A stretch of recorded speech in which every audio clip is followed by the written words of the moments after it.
Horizontal scaling क्या होती है, एक रियल लाइफ एग्जांपल समझते हैं। जैसे जूस की दुकान है जिस पे बहुत सारी लाइन लगती चली गई धीरे धीरे, क्योंकि ऑब्वियसली फेमस हो जाता है।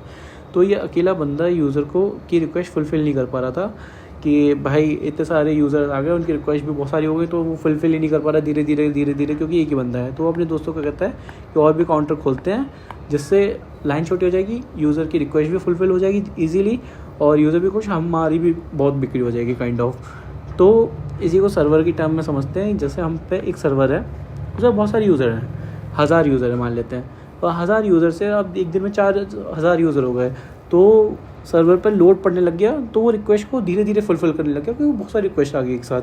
तो उस पर हम क्या करते हैं, जैसे पर 1000 पे हमने सर्वर बना रखा था, तो हम 4 सर्वर क्रिएट कर देते हैं लाइक, और वो चारों सर्वर सेम काम कर रहे होते हैं। बेसिकली रेप्लिका होता है सेम सर्वर का, सारे सर्वर सेम काम कर रहे होते हैं। इससे क्या होगा, हम सारे यूज़र की रिक्वेस्ट भी जल्दी जल्दी फुलफिल कर पाएंगे, और काम भी जल्दी होगा, और प्रोडक्टिविटी भी ज़्यादा होगी। और इससे हम लोड बैलेंसिंग भी इजीली कर सकते हैं।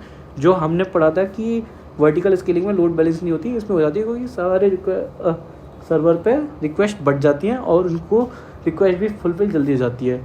एक इसका प्रोस ये भी है कि अगर एक सर्वर डाउन हुआ तो ओवरऑल पूरा सिस्टम क्रैश नहीं होगा, बाकी सर्वर पर लोड अपने आप लोड बैलेंसिंग हो के सब सही चलेगा ईजी।